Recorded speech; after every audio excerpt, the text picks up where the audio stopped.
Maswerteng gabi po mga ka-STL. Narito na po ang resulta ng STL Isabela para sa araw na to, 2nd draw, November 28, 2024.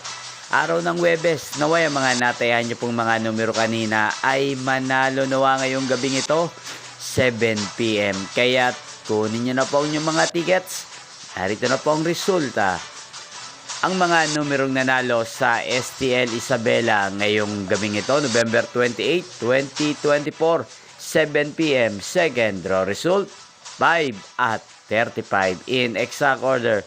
Sa lahat po ng tumaya kanina sa STL Isabela para sa second draw ng 5 at 35, congrats po sa inyo. Panalo po kayo. Again, 5 at 35. At shoutout po natin ngayong gabing ito sa STL Isabela si Ate Melanie. Ate Melanie ng Isabela, shoutout po sa iyo. At sa lahat po ng mga taga Isabela, shoutout po sa inyo.